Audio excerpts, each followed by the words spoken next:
এজন্য শরদিন্দু বন্দ্যোপাধ্যায়ের ব্যোমকেশ বক্সী সিরিজের গল্প সজারুর কাঁটা, যেখানে খুনের অব্যর্থ চেষ্টা হলেও সৌভাগ্যক্রমে বেঁচে যান এক ব্যক্তি, কারণ তার হৃৎপিণ্ড ছিল বুকের ডান দিকে, যা এতটাই বিরল যে প্রতি ৪০ লাখ মানুষের মধ্যে একজন ব্যক্তির এমনটি দেখা যায়।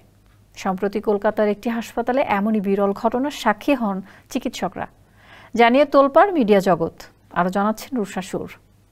বাংলাদেশের সাতক্ষীরার বাসিন্দা মোনা রানী দাস। গেল মাসে তিনি তার হৃৎপিণ্ডে অপারেশন করতে চান কলকাতার একটি হাসপাতালে। বছর দুয়েক আগে থেকেই বুকের ডান দিকে তার ব্যথা শুরু হয়। কিছুদিন পর অনুভব করেন শ্বাসকষ্ট।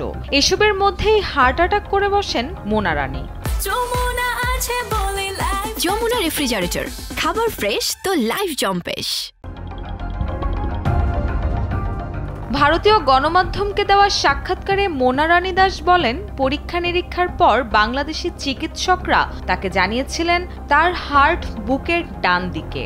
মোনা রানীর মেয়ে বিষ্ণুপ্রিয়া দাস বলেন, তখনও তারা জানতেন না যে শুধু হার্ট নয়, তার মায়ের শরীরের সব অঙ্গ প্রত্যঙ্গই উল্টো দিকে। চিকিৎসকরা বলছেন, এরকম রোগী ৪০ লাখ মানুষের মধ্যে একজন পাওয়া যায়। মোনার যেসব অঙ্গ প্রত্যঙ্গ ডান দিকে অবস্থান করছে তা তার জন্মগত, এটি কোনো রোগ নয়। সম্প্রতি কলকাতার মণিপাল হসপিটাল ব্রডওয়েতে মোনার বাইপাস করানো হয়। নাম পরিবর্তনের আগে এই হাসপাতালটি আমরি হাসপাতাল বলে পরিচিত ছিল। চিকিৎসা বিজ্ঞানে কেবল হার্ট বাম দিকের বদলে ডান দিকে থাকলে তাকে বলা হয় ডেক্সট্রোকার্ডিয়া, আর এই বাংলাদেশি নারীর ক্ষেত্রে সব প্রত্যঙ্গগুলো উল্টো দিকে। এই অবস্থাটিকে বলা হয় ডেক্সট্রোকার্ডিয়া উইথ সাইটাস ইনভার্সিস। মোনা রানী দাসের অপারেশন করেছেন ডাক্তার সিদ্ধার্থ মুখার্জি। তিনি জানান, ডেক্সট্রোকার্ডিয়া রোগীর অপারেশন বেশ কঠিন, কারণ সাধারণত রোগীর ডান দিকে দাঁড়িয়ে অপারেশনের বেশিরভাগ কাজই ডান হাতে করা হয়, কিন্তু এক্ষেত্রে রোগীর বাঁ দিকে দাঁড়িয়ে অপারেশন করতে হয়েছে। সেটা কিছুটা নতুন পরিস্থিতি। পরিচিত সব পদ্ধতিরই দিক বদল করতে হয়েছে।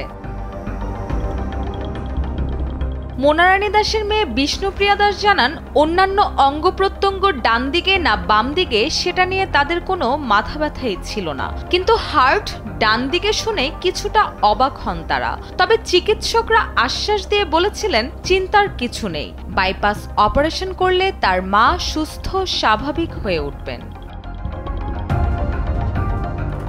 রুষা সুর, কালবেলা।